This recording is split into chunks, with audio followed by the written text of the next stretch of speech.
We got to get down to the bottom of this. Like somebody has to, because this is spiraling out of control.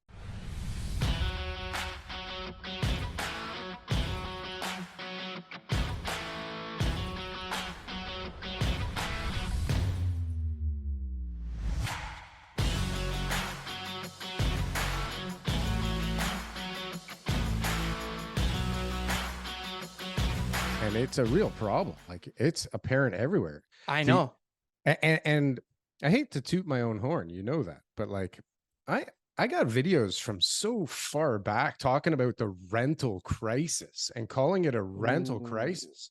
And man, is it fucked up out there right now, TK. I saw. Oh, I apparently hear. I say TK way too much, and this is becoming a problem for some people. But Not anyways, not for TK. not for TK. No. We need a counter. But really, the level of stupidity in prices, like as far as I'm concerned, from what I've seen, has come to an apex in Brampton, of all places, no doubt. I get this email of like, I guess Google must hear me talking about rentals with my daughter, and so I get like a new rental building comes into my Google Mail ads, and so of course I click on it, and I'm like, holy shit, this is crazy. Like one The rents are bedroom's there. going for 20. What's that? Go ahead. This is the question I Yeah, just asked. The rents. one bedroom, 2450, and that gets you a 600 square foot beautiful suite in Brampton. Wowzers. Two bedroom, 3350 a month for 1,000 square feet. Right in the heart of 1,019 Brampton. in Brampton. E-town. So like, what the Good heck? What good were you deal gonna or what? say? Yeah, like what Well, the well, fuck? well, you're looking at it like, how do I build a building in Brampton?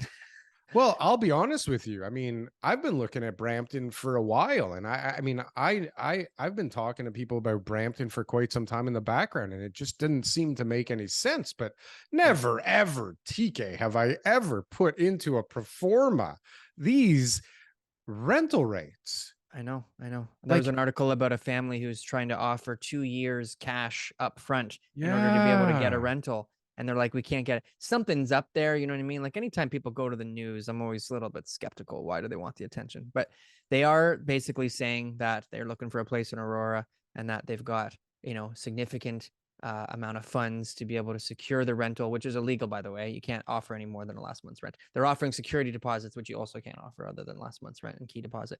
But they're trying their best out there, and I think that there's just a lack of supply. And at the end of the day, these are the factors that are causing the situation that we have right now, from elevated prices to elevated rents. We just don't have enough places for people to live. And I know that narrative. There's some chart out there that shows how many properties have been built and vacant. how many are Yeah. vacant and how many people we've added and all that kind of stuff, but there's no denying it. There's no denying it. I mean, these are the real stories out there, and sometimes the data shows one, story or the next, but we're out there and I'm still active. Like we still have people looking for homes, even with all the things going on. Like, why are people still looking to buy a house? Come on, guys. The interest rates are going up. People are desperate. Like, there's lots of people out there who need to sell because they've made some, Well, decisions over the past few years that are like pushing their back up against the wall, and yet buyers are still like, yeah, well, maybe we should offer them 200,000 over asking. Like these things are still going on out there. well, and what's crazy too, like I don't know so much about in the purchase space, but in the rental space, not only is there limited supply, but the supply that's out there is like ridiculous. A lot of it, like horror. Some of it's beautiful spaces, but then the prices are so outrageous, it's unreal. But Yeah. then you have like, you know, my daughter went to go look at a house, a basement apartment in a house, and it's a Jewish family with 4 kids, and they're like, we like to go to sleep at 9. And so what does that mean to the potential tenant? Like, you better be Get a quiet at job that you 9, have to, right? like, Yeah, wake up early for. work at night. So Yeah. so so and then you hear stuff about, I don't know if you saw this, but like people are housing their sugar babies at lower rents, and people are paying for rent in different ways these days, TK. Like people No, are my sugar getting babies are all paying market rent right now. I mean, I don't get this. Where are they free. getting these deals? But what's crazy is like people are getting $1,500 for a bedroom. Okay. People are Okay. getting like $2,500 for a really shitty basement, right? Yeah. You Well, know, that's just in any market that's like that. Whenever prices are escalating, whenever there's a lack of supply, that's when we start to notice that even the really lousy places start to get bought and rented, right? So that's all it is. Those so places have always existed. There's always been somebody. It's just that they were massively undervalued. So there was just people who are there renting them for like next to nothing because that's what they're worth. And now we notice them more because we're seeing that they're actually going for prices that are respectable, and you're going because like, we what? have to maybe live in them is the problem now, right? Yeah, Before it was like, oh, somebody's like got to live in it. somebody else will live in them. I I don't remember have when to choose this. Vitali started to have his issues at one of his basements. He couldn't rent out the basement because COVID changed everything, and all these condo people were renting out. No one wanted to be in condos anymore, so condos prices came down. The rent on condos came down, and if you had the choice between a $1,500 a month one bedroom in Liberty Village or his basement apartment in High Park, you were picking Liberty Village. So his basement apartment, maybe the average rent went down 20%, but his was down like 40 or whatever, just example, right? He was telling us on the show a couple years ago. And that was because nobody wants to live in a basement. You have to live there when the market gets hot, and you obviously have no choice. When You have there's to no look at other what's affordable. choice. Yeah. Right. So And so let me tie this into something relevant to us at the okay. moment. Okay. Because the situation that we're dealing with right now, TK, has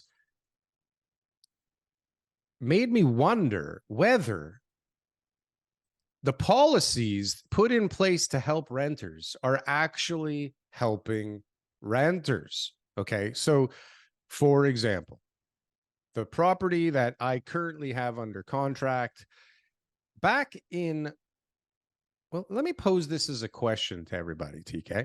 Sure. We got some good responses last time. We got It great was a responses unanimous. and No, it very wasn't unanimous. helpful. Very One helpful. guy said he didn't care. Yeah, but he was an idiot, TK. Anyways, I don't think so. Whoever you were, commenter were. I don't really think so, but I think you're Thanks wrong. for the poll, and nobody else will be shamed like that again Never for answering our again, poll. Okay, unless Daryl, you're come on. wrong. Let's So disagree okay, with Daryl. which means you're wrong, right? That's what my dad says. No comment. Anyways, Go. sorry. Let me not bring that shit up. Okay, so TK and everybody out there, all four of you, ready? All 4,000 of you, TK. 4,000 subscribers. Congratulations. How Holy did we do smokes! this? I don't Yes. know. Press One subscribe episode at a right time. now. Right Yeah. now. Press All right. subscribe. We'll All right. celebrate it later. So TK, do you think it makes sense? Okay. If let's just say for argument's sake, you have 10 houses, okay?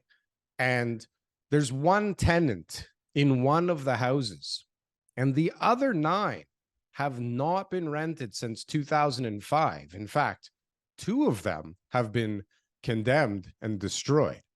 Another 2 of And them one of have them, been deemed unfit for like being on nobody's Earth, gonna even walk right? in. Yeah. Yeah, like you're not even allowed to. They should be condemned. Do you think that there should be a policy in place from the government that mandates that those units should be replaced with new rental units, new rental units, TK, at like some below market rent? Does this make any sense to you?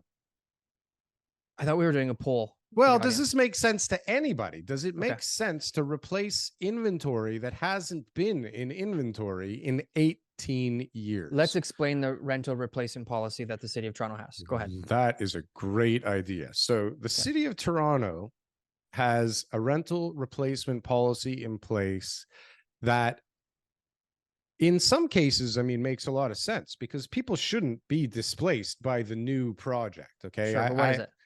But you're not basically anything over 6 rental units must be replaced in the new development at the same amount of bedrooms, the same or similar size square footage, and similar rents, which doesn't help a new project pro forma at all. What it does do is it protects the renters that are living in the building that you are planning to demolish, which, again, TK, I'm all Protects for the that. renters. How? Protects the renters. Well, currently In 5 or 7 years, you'll it gives be able them to the move right, back in. first right of to refusal to move back this in unit. at the same rent or similar rent, Yeah. which You're is still alive. cool. I Yeah. mean, you have to move out somewhere for 5 years and then come back, which is, I guess, okay for some. Yeah. You have to pay for their move, and you have to find them like a new place to live. And if there's- they're living there, then these type of things sort of make sense, right? well, But I anyways, suppose they long do. story short is, From one they're perspective, trying to not take rental inventory off the market. So if there's somebody who's going to maybe turn it into condos, or they're going to develop it into something else, you're removing rental units from the market that are obviously affordable because those tenants have been there a long time. So the city of Toronto is trying to protect the rental market by having affordable rental stock. Therefore, a developer has to incorporate this. So last week we polled you if you were going to move into a luxury or any condo building, would you be happy to have renters also in one part of the building at below market rents? And the majority of people said, hell heck no. no. Yeah, hell no. That's I what think happened. would be a nice way of And putting so it. now the question for the poll is, do you think that we should even have to replace these units at all? And the answer is, who cares what we think? Because the city of Toronto thinks we should. So there is no like negotiation here. That's it. Well, and so what Yeah. what the question turns into is, does the policy actually create more rentals? Or does it even keep, like, so in this case here, we have, in this case, it prevents rentals. but I'm going to tell you Yeah. that the reality is that rental replacement kills many, many, many deals. Okay. Yes. Many, many, many, many, many, many, many, many, many. Yes. Deals. Seems like all the deals that we seem to work on have rental replacements. Well, I mean, a lot of all places, land assembly deals in these core Toronto locations, there's tenants in them, and you're putting together 5-10 properties. not all, but a lot of them now. There's tenants. They used to be off limits because it was such a pain in the ass, and then the value Yeah. spiked and started to make it worth it. And now, like, land. And if you're on Bloor, then it's like, okay, great, I got to replace 20 units in my 400 unit building. So what? But if you're not in one of those downtown core locations, well, then or you don't replacing have 10 or 20 units. units, yeah, becomes a challenge when you've only got, slightly more than that. Right. Well, So first of all, like, when you have a willing seller and a willing buyer in land, I mean, that's pretty much a miracle if you can get it to a point where, everybody's ready to sign something and in agreement. So when you have that, for the city to destroy it over, 30 rental replacements, because, and this is how I'm thinking about it. Okay. And I'm not trying to be a heartless developer, because I'm not. The reality is the new building is mainly rentals. Okay. All these buildings downtown, not all, but like most of them, 70 or 80% of whatever the rentals, percentage probably. really is, are rental stock. Okay. They're purchased by investors. They're rented out in the market. They're AirbNb'd, whatever the fuck they are. But a lot of them end up being rental stock. So if you hold up a 300 unit development or a 200 unit development or 100 unit development, because you have to have 30 rental replacements in the building, a lot of deals, they just fall apart because it's almost impossible to make sense of the numbers, right? Because and then on top of it, you have that stigma where it's like, first of all, when you're building a condo, you're not like people on the 4th floor, they pay below market rent. Just if you get in the elevator with one of the people on the 4th floor, just no, they have hold to have your a Make separate elevator. sure you hold your purse when you're in the elevator with them. Don't let them look you in the eyes. But the reality is that's listen, what it feels like. But the condo developer's looking at the deal, and he's going to make a luxury building, right? Like, he's going to try and attract people with some money, because for 400 square feet, you need $1 million or 700,000 or whatever it is, right? Sure. And be willing to live in 400 square feet and have all that money, which I don't even understand. But unless you're an investor, of course. So having said that, it is my firm belief, TK, that Yeah. the policies in place are not working towards what they are supposed to be working for. And what we end up with is bureaucracy that has to stick Yeah. to rules because that's what the rules say, instead of going, you know what, like, hang on a sec, maybe there's a better way of doing this, because you're going to make like 400 units, of which we know just by his historic data that, like, let's even say 20% of them will be rentals. It's more than the fucking rentals you're replacing right now. Maybe 20% isn't, but let's say 50%. Okay. Like, by allowing the development, you're creating more rental stock. Is it at the same fucking stupid prices they were at in 2005? Probably not. And But what? could it prevent prices? So imagine if we had this 10 years ago. Let's take a little trip down memory lane. 10 years ago, okay? If we were able to create, okay, 100,000 more rental units because this policy didn't exist, right? Think about that. We'd have 100,000 more units in the rental housing stock. Would it be $3,000+ for a 2-bedroom in Brampton right now? I don't think so. I'm I think that couple with the 2 years worth of rent would be living in a nice, beautiful home in Aurora, where they would want to live in. Maybe How do they they would have all pay. that money? Maybe they would pay more than they were before. How do- But they would pay less than what they're going to end up paying. Why don't they Right. use And it so for a down overall, the payment? average rents come down because of rental stock. So what the government's doing is the city's trying to say, well, we're trying to protect those rents. We want that $1,100 rent, that $900 rent. We want those to still exist. We want people to have that option. And who is paying for that? The guy who can afford $3,500 a month rent. The guy who can afford to pay $6,000 a month rent. He has to pay an extra $1,000 more. So that other guy, right, who honestly, these people, Darryl, who are paying low rents, look, this is an overgeneralized statement here. Don't get me wrong. Somebody in the comments will be able to tell me that this is not the truth in every case. But the majority of people who have low rents can afford to pay more rents in the city of Toronto. It's not like we're talking about people who are on welfare or ODSP in the downtown. Like, those are very few people that exist today. Can afford to pay Can more, afford to or pay more. can't? Can. Yeah, Can. because they've Absolutely. been paying They've been there for fucking 20 cheap years. rent They've for been paying 20 years. Yeah. $900. They're getting away with murder. They're not leaving. And I've dealt with these people. So I could be wrong, but the people that I see, they've got great jobs. They've got great businesses. They've got cars. They've got so many different things. And they're like, look, I've been here long enough. This is my rent. They know what they're doing. Right. Are there examples? Of course, that people can afford, no doubt. But I'm just giving you, I'm telling you, the majority of them can't. So the city protecting those people's rents who actually don't need it are hurting the average person, because that's a small part of the population. The average person out there right now has to pay market rent, and they're struggling, and they're paying thousands of dollars more. So I agree. The policy 10 years ago could have created more housing stock to be able to have more of options for people today. Well, and what's crazy is the policy came into effect in like 2007, and they claim that they've saved 5,000 homes. 5,000 homes, man. 100,000 more would have been created. How, forget 100,000. Do you understand how many like hoops and loops and things you got to do to replace rental? Okay. Like, do you even understand how much work is involved and what the costs are involved? Like, even if you could kind of make the deal make some sense, you'd be like, why do I want to do this? Like, I'll just go buy something that doesn't have this shit. And the problem is those are running out. Well, because now all the deals that I've seen in the last little while that are all these, like, fantastic locations, all have rental replacement. And the funny thing is okay, how many people that are holding on to a piece of paper that says that they own a condo somewhere down at Yonge and Bloor, okay, know that there's 100 rental replacements in the building? Okay. How, if you go look at the marketing for these buildings, I know which buildings they are. I worked on a bunch of them. Okay. But they don't mention it. Nobody says anything about that. So how do you find out? Must be in the status certificate.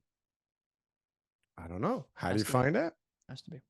If you go through the development application, you can see that there's rentals in the building, but Yeah. they can tell you that there's rentals in the building. Do you know that Unless they're they do a below different condo market? corporation. If they have a different condo corp and you end up, They have to have a different condo corp. yeah, and Something you has end up to getting the own it. status for your own condo corp, You're not seeing then nothing. maybe they won't show percentage of rentals. It'll just be like a separate building. That's like a whole different like animal. There's a building at Yonge and Bloor. I worked on Yeah. the deal, and it has like, it's like an office building. It's got like separate elevators that go from this floor to this floor, and separate ones that go from this floor to this floor. Yeah. And the only reason is because these ones go to the rentals and these ones go to the. Was that like apartment buildings they took down? Like yeah, small apartment buildings? Yeah, 2 small apartment buildings. Okay. Right. But like, you don't see anywhere or anybody talking about it anywhere, the fact that like a quarter, 20% of the building is rental replacement. Right. Yeah. So, I got some other topics to talk about. Yeah. I mean, I don't know why, but like everything leads on my piece of paper here today to rents going bananas. And like, you can see why when you start looking at every situation. So yeah, what do you want to talk about? Well, just sort of like anecdotally, I mean, some of the things that I've been seeing lately, like like it's very rare that I'm going to meet a new client right now, somebody who's looking to sell their home, and you know, everything in their life is just going fine, you know, like very rarely, like I would say almost never, you know, is somebody calling us to say, all right, you know, or at least the ones that I'm talking to, all right, you know what, things are going really good, you know, my job, I got, you know, some more income coming to me, I'm thinking about, you know, maybe you know, getting an extra bedroom, I want to be able to get a pool, all that kind of stuff. Like, hey, let's you know, start looking at what our options are because we want to upsize. I do have those clients, but I'm just saying that it's not in the majority, right? And I've had people come to me. One recently was, you know, they're moving.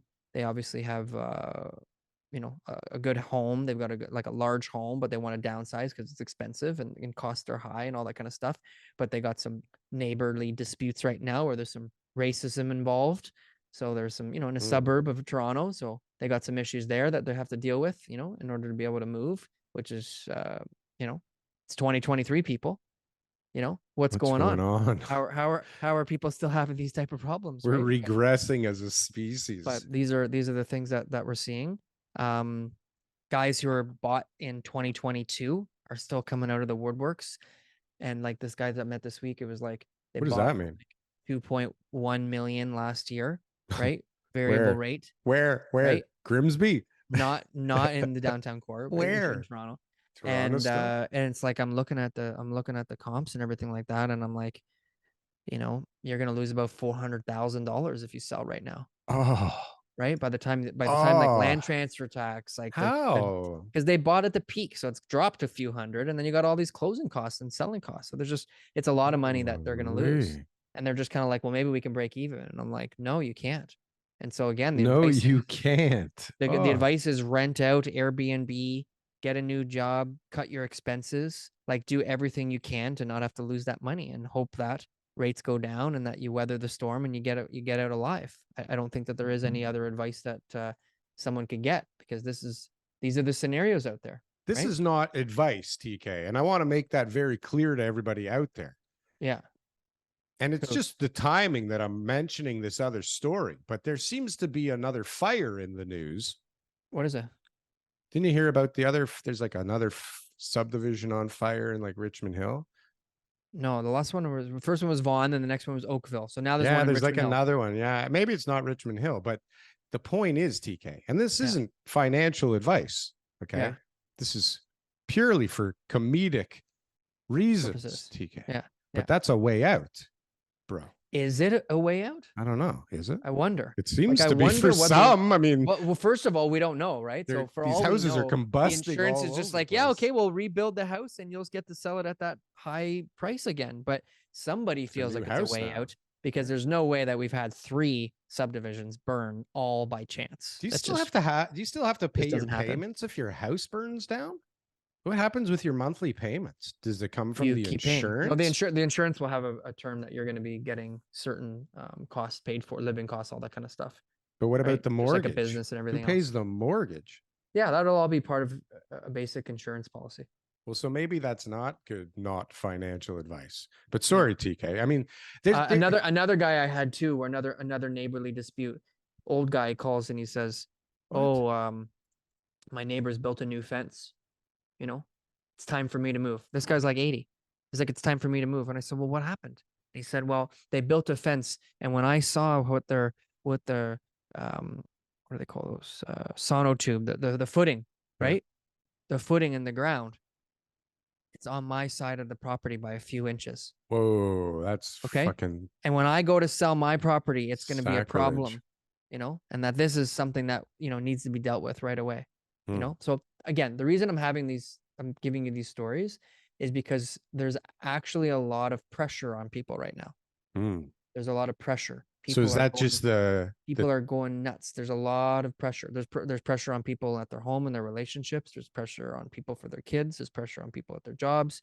There's a lot of pressure on people right now. so the fence is the excuse for moving, not the The fence is reason? just like the straw that broke the camel's back, It's Right. just like the neighborly disputes are It's enough happening. already. And so the city's getting involved. There's all these different types of things that are going on out there, which is typical. These happen in normal markets. But I Yeah. feel like people right now are just On edge, no? on edge. On edge and On fucked edge. up, man. Yeah. Can you imagine being like in your late 50s right now, working for a company that you see is not doing so well at the moment, and you could just see the writing on the wall, and your mortgage is up for renewal soon? And you're Like, 60.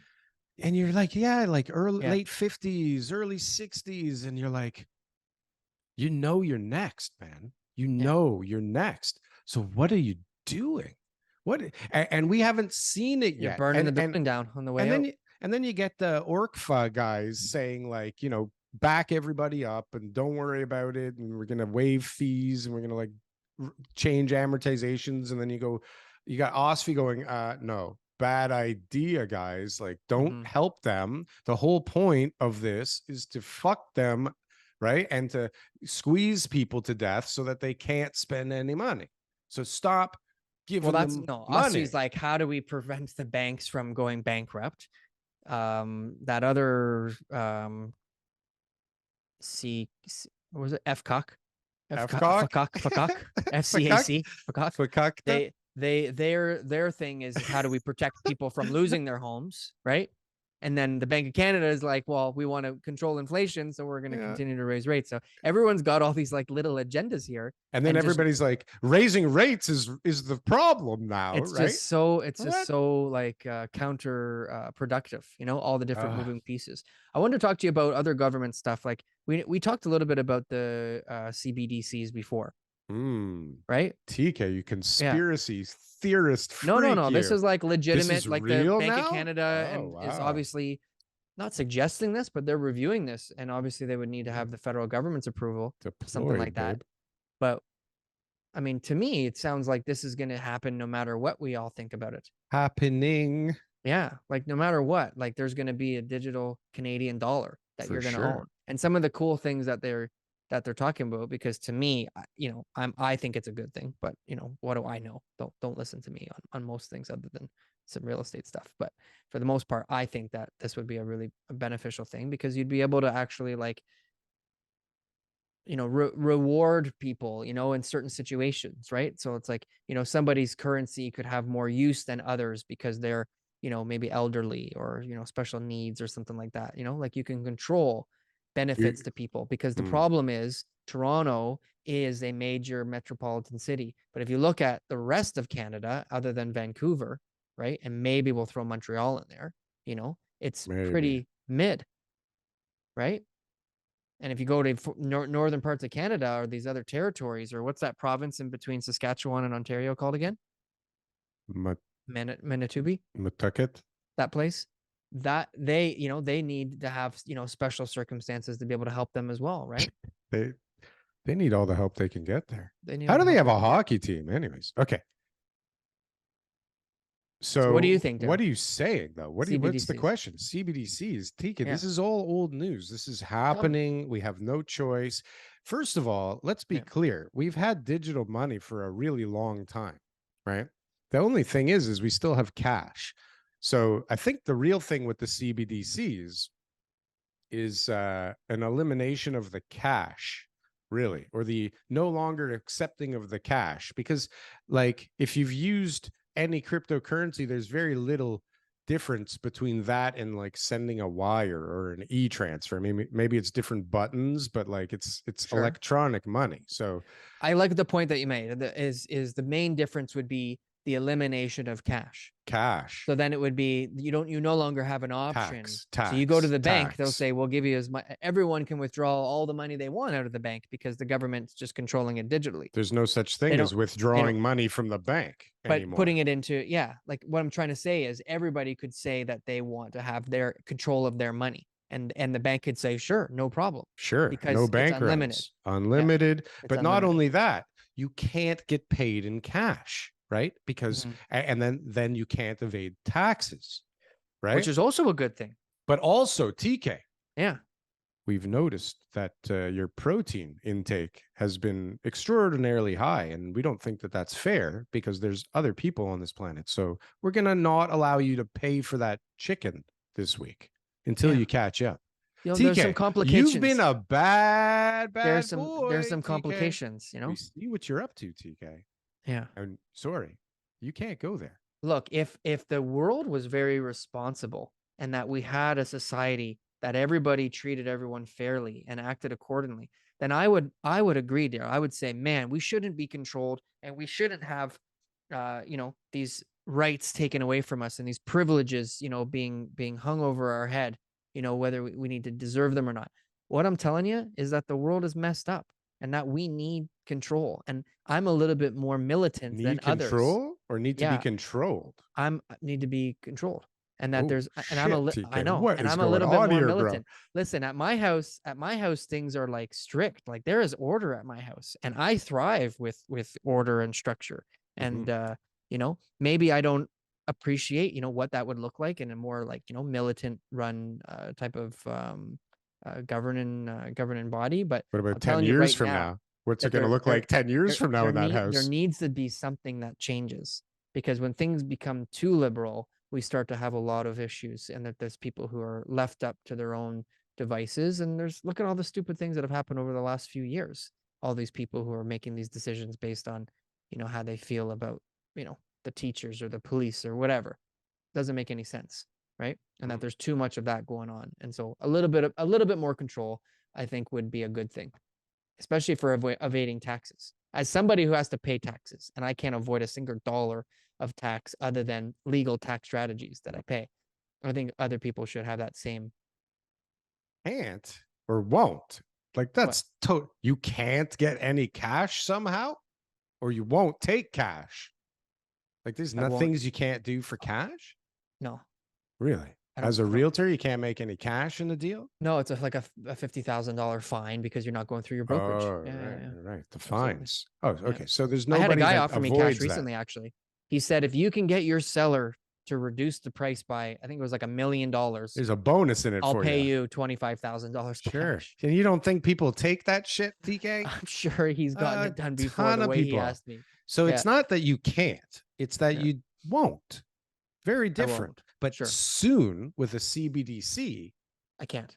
Well, maybe you still can. And nobody else will either. So in soap or something. To me, there is a level of control that is needed in order for our country specifically to get back on track in the way. Look at the deficit that the government has right now. Look at the spending. Like, well, but maybe we have the wrong people that are controlling us right now. I'm not saying we do or we don't. But at the end of the day, we have fucking nightmare. We have issues that need to be fixed somehow, and the only way that people can do the things that they need to do in order for us to be able to recover is by eliminating options. Eliminating options, yeah, like digital currency, good. A roof over your head? No. Well, but look how many people are heads. Like tents. You mean more tents over? If we're collecting an extra, how many billions of dollars in uncollected tax revenue?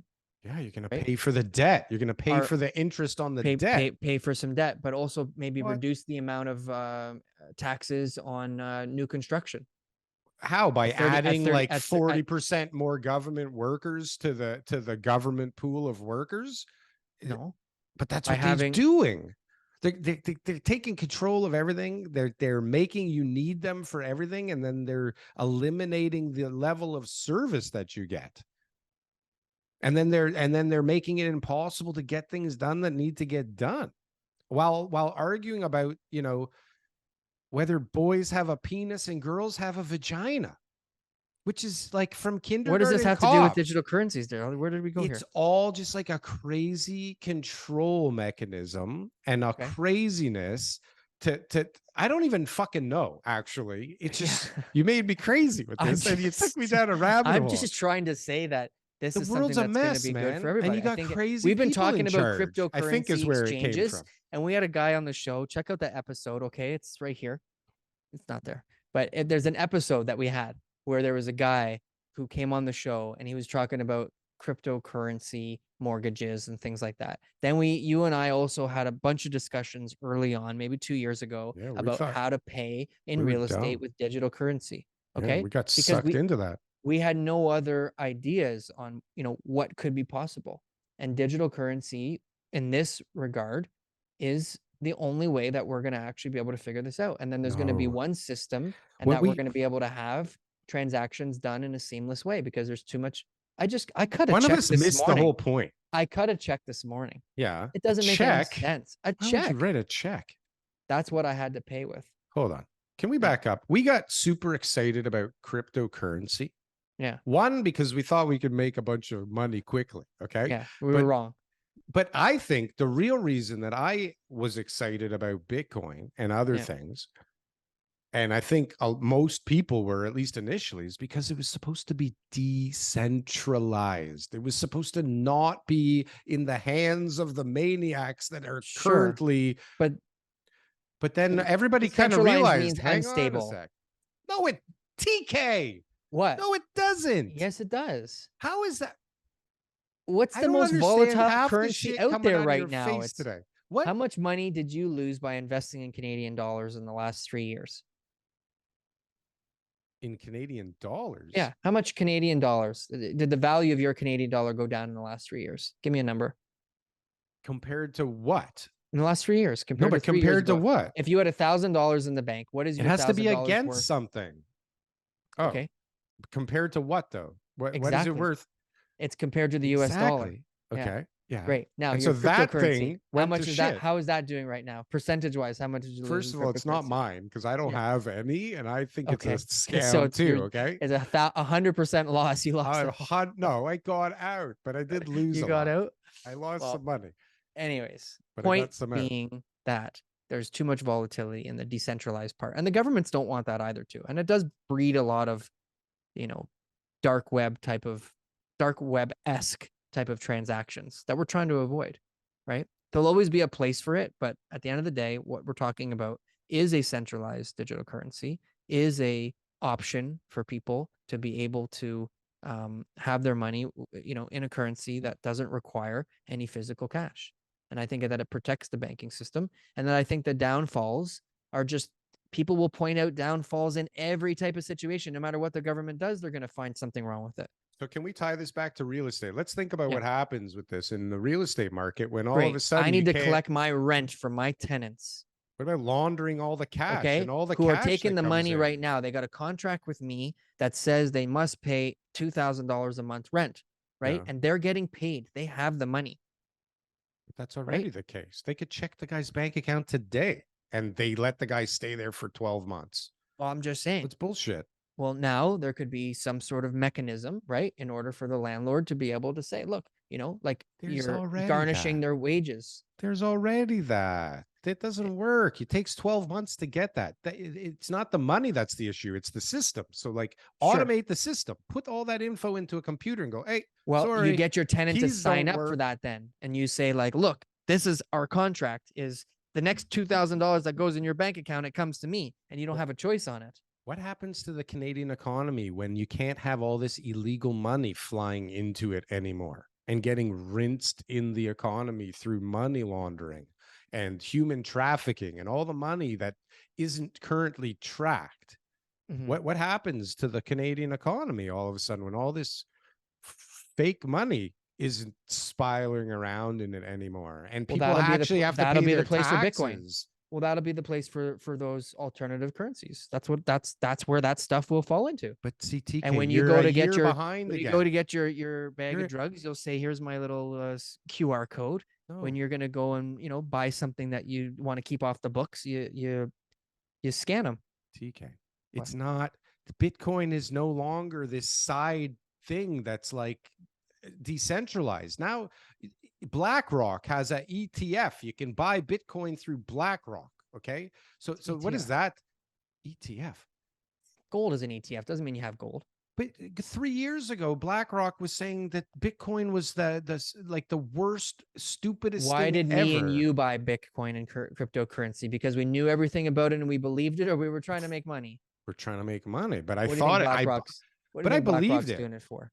for sure to Like, so make people are buying money. these ETFs. They don't buy the ETF, and we could make 3 points every time they do a transaction, and 10 points if they keep their money with us I on think what we're this going to is get all returns from it. very dangerous and very scary and very bad. And now you have me all fucking heated up, and it's gonna last all day. I'm gonna be blasting people left and right all day. Well, I hope the Blue Jays win now. They better win, because last night better was a win. disaster. And then on top of this, TK, how are we Yeah. going to get out of this? Like, I was looking over some stats What is it? about housing starts, which are actually up, funny enough, recently, which doesn't make any sense to me. But Recently, like what's recently mean? like This week? May to June was up like May to June. 41%.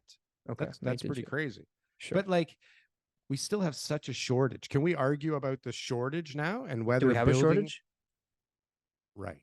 See, how can there be all of these people in tents and all of these people paying $3,400 a month to live in Brampton? And a million new people in Canada.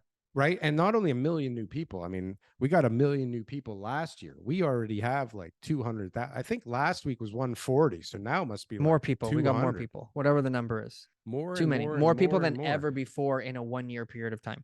New permits, new building permits are down. Okay, so Yeah. what we're seeing and why the starts are going is because guys want to get what they have permits are in and done, and while people are still buying shit, Yeah. but people are still buying shit. Like, I don't know about you, my inbox right now is townhouses and subdivisions and condos and old inventory left over in condos, and everybody is like making this push right now to get shit sold, because I don't know what's coming down the pipe, but like, permits are down.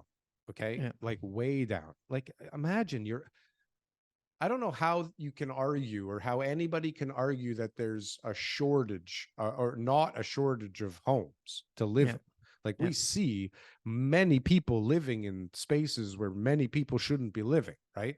We see people, even the right amount of people, living in places that they probably I think there's a shouldn't balance be living. of the housing stock that's gonna have to come, right? Because obviously people want to be in Toronto. Like.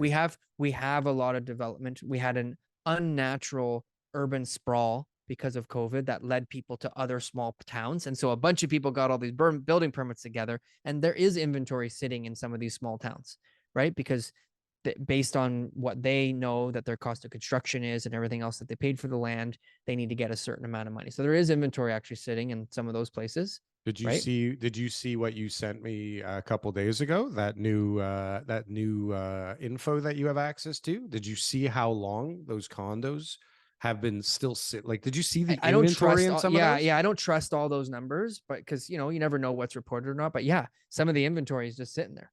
Like, a lot of it. Yeah. A lot of it. I wouldn't say it's like 100% accurate, but it's crazy because it's the 2 bedrooms and the 3 bedrooms that are all not sold. Because they're big, expensive units. Big, expensive units. It's like $2 million condo, right? So who's buying them and when then?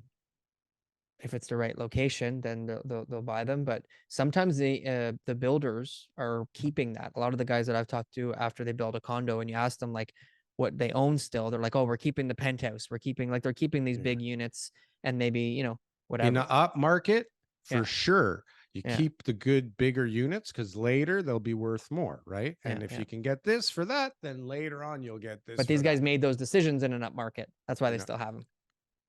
Because they're all from a few years back, right? So they were all, when they were selling, they weren't the ones you pre-selling sent those me. ones. I don't think so. The ones you sent me, no. They're all a few years old at least. None of them are like 2022 released. Yeah, but they're like maybe a year or two old. Yeah, but upmarket 2022. Like And they were just making those finished decisions construction. They 2021. got 30% left. No, this is not Yeah. normal. This is not Okay. normal. Not for here. But there's inventory. There's inventory There's regardless. And so, inventory, but but now, high priced inventory. but it's interesting because I Right. saw a chart that was showing that inventory was actually ticking down now. On pre-construction? No, Oh, like I guess Treb on or Treb numbers. Broker Bay or whatever you guys I haven't find them seen from. the July numbers as far as like a week by week. Yeah, Check out Santo's channel. Santo will tell you. If you're wondering Santa that right now, go check out Santo Sessa's Santa says. channel. He'll be tracking it week over week. But yeah, I saw that. I forget the guy's name, Rob Marsigliano or something like that. But it was a great chart, and he's been tracking it like weekly. Yeah, I wouldn't, be surprised, whatever it is, because I'm looking in the areas that I am dealing with sellers right now, and the inventory is not piling up, and that we are seeing sales, but it's definitely not the Have type of sales market. slowed? Yeah, big time. So We're just at inventory. a really just like typical summer right now. Like people are coming in, they're like, the offer I told you I'm working on right now. These people saw the house for the first time when it was listed before 9.5 months ago. They've been in the house like 6 times. So they relisted it with us this last week, or this week is today, Saturday, last week. And they came in now for their fifth, sixth visit or whatever it is. Like that's how slow people are making decisions.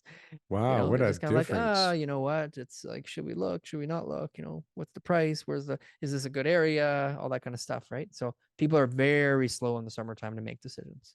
It's right? like with a car. Like I'm trying to get my daughter a car right now so so I don't have to keep taking her to the subway every morning, really. But I mean, it's time to get the kid a car. She's working full time. She's a good girl. She deserves a car. Yeah. And a few weeks ago when we started, it was like impossible to get a car. Okay. Unless you want into the used market. And now you go in the used market, there's cars everywhere. Yeah. And now everybody's 9% interest on a used car. 8 to 9% interest on a finance right now, which is crazy.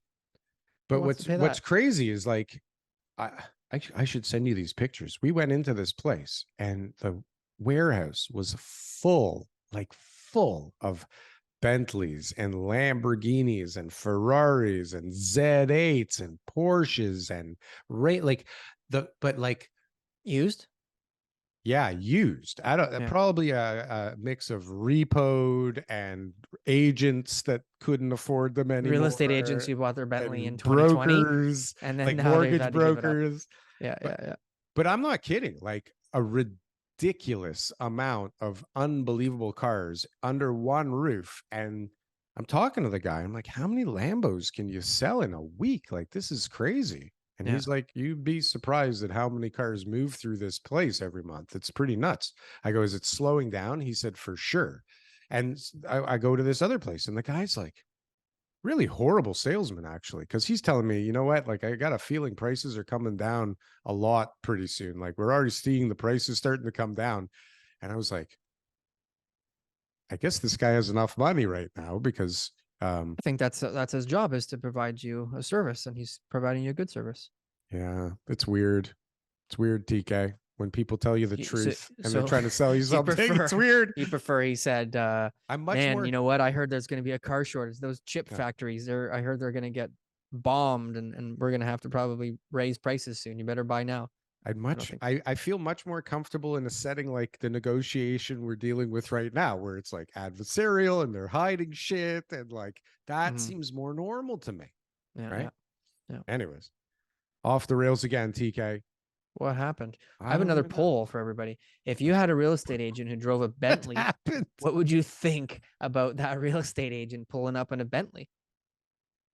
What would you think? I remember the first house I ever built at Banbury and Lawrence. Did I tell you? Yeah. Did I tell it on the air? Of course. Let's tell it. Yeah. Did I tell it before on the air? I don't know. It doesn't matter. Should I use the guy's We got name? a lot of episodes to not have to worry. No, you can just reference who, like, describe. I should. But anyways, okay. So I built my first house and I'm interviewing like some of the area specialists. And this is in a nice area. It's like Banbury and Lawrence. Okay. Lawrence and Leslie area.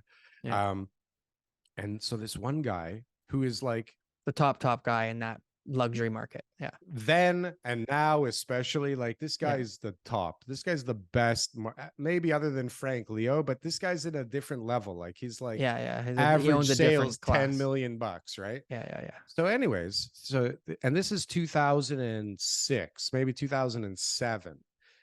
And he pulls up in like this beautiful Porsche, and he gets out and he's like all Don Johnsoned up, and maybe people don't know what that is, but like no socks, you know, like just really tailored, looking good, t-shirt under the jacket, sunglasses, like he just came off of a beach, right? And I'm like, man, this How guy do I is list with gonna that guy? charge me a fortune. No, I was like, I can't work with this guy. He Yeah. charges too much. This guy's gonna just, you know, take all my money. Yeah. Yeah. Right? Yeah. It was probably stupid, but I mean, imagine how many people. But didn't you think say like he that. didn't want your business? He was just No, kind of like, he yeah, had no he didn't time give for a you. He was just fuck. like, It was yeah. a little house. It was like, Yeah. I think we listed it for 1.7 or 1.8 or At the something. time, that was a pretty, Not for this guy. no, Not for luxury this market guy. at that time would have been 2.5. He was doing me a favor, just showing up for the thing, Just and taking showing up off to his tell you. glasses, right?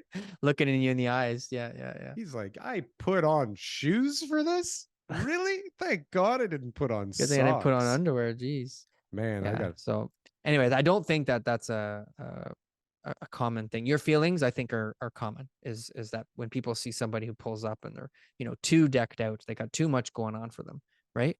And so, right. you know, these are the things that you know. These are Now, the things people okay, have to let's ask think another about. question. If your realtor constantly talks about how much real estate he owns and brags about how many properties he owns, how do you feel about that? That's a good Are you like, question. oh, you know, he's smart, he's really doing the right thing? Or are you in the same boat as, you know, like it doesn't matter which stuff, like if he buys cars and boats, that's like too flashy and that he's probably wasting the money. Or if he's like, I'm investing it in, you know, multifamily residential properties and I'm, you know, partnering up with people who are very experienced in this space. And I've got, you know, all sorts of units throughout the province. Do you be like, oh, I respect that. And, you know, thank you for charging me market rates? I think I would respect that. I don't know that I'd be happy about the market rates ever from anybody. Okay. But that's just me. Okay. But this is the thing. People are wired different ways. Most people, like there's people that would see that guy come up and go, ooh, that's my guy. Yeah. That's the guy for But me. the third option, Darryl, is the guy pulls up in the Honda Civic, you know, and he This says, guy doesn't make enough money. This guy and he can't says, work look, for I me make the either. sales. Okay. I make the sales. I just, you know, bullshit you do. I know what I'm doing, right? I've been doing it a long time, right? Here's the Yeah. data. Here's the evidence. Yeah. I'm doing it, right? Right. Yeah. You're stuck. How And do you that's feel why about him now? How do you feel about him now? I feel like he sucks at his job. So, you know, when he calls and Not tells fair. you market rates, you go, This guy what do you doesn't mean fucking market know. rates? You What does sold this a guy thing know? in 6 months. Yeah. Get a Bumpers job. hanging off the back. That's right.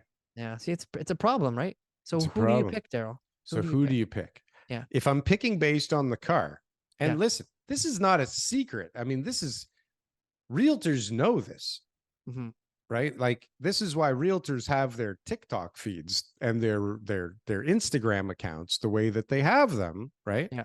Yeah. A lot of those Bentleys in the videos are not theirs, right? The Lambos and the Ferraris are generally rentals in those videos. And I don't know where the 24-year-old realtor gets all the experience to invest in all these multi-family deals. But anyways, like I would definitely want somebody smart enough to know to buy the mid-level Mercedes. TK. Okay. Or that that entry-level Beamer. Yeah. Like, Yeah. Like, come on. Just enough. If you're playing the game to make sure that people know, you know, you're in the game, but not too much and not too little. Listen, if you're like in your 60s or 70s and your reputation precedes you and you feel like driving like an old beat up F-150, then like do whatever you want.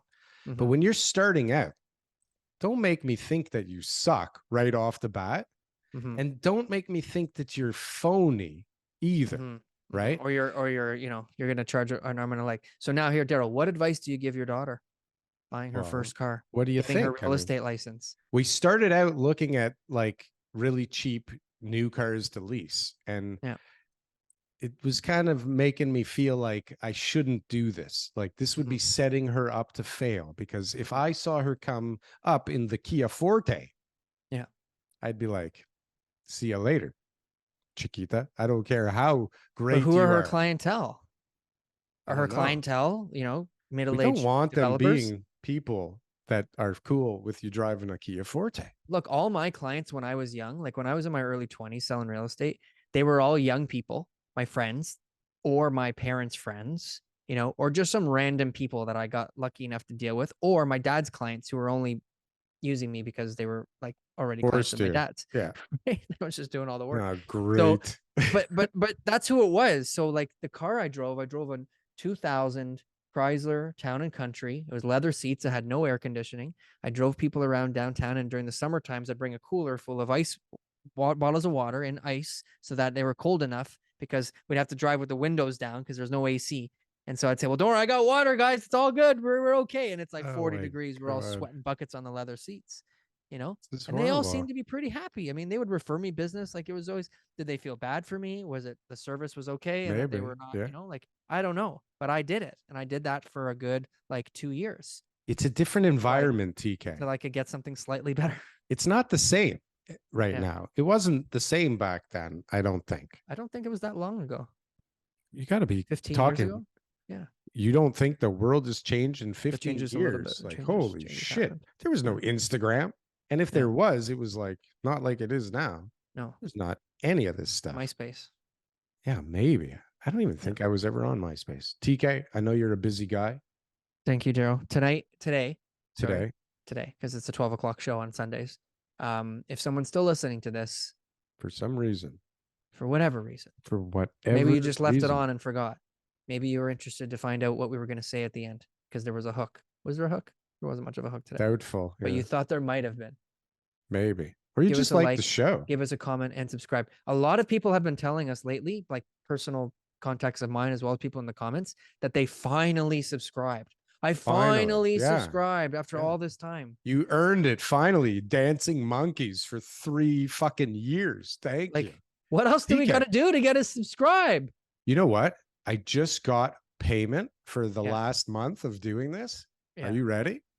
Sure. You know we're going for lunch next week, right? Are you paying for lunch? It doesn't even cover it. If it doesn't cover It our doesn't even lunch. cover lunch, bro. Yeah. Okay. Forget about the editor. Jeez. Jesus. We're sinking. I'll pay We're for a lunch. sinking ship here. We're dying here. Cool. All right, I got to run. Thank you, sir. Have a good day, sir. All right. Goodbye, everyone. Thank you.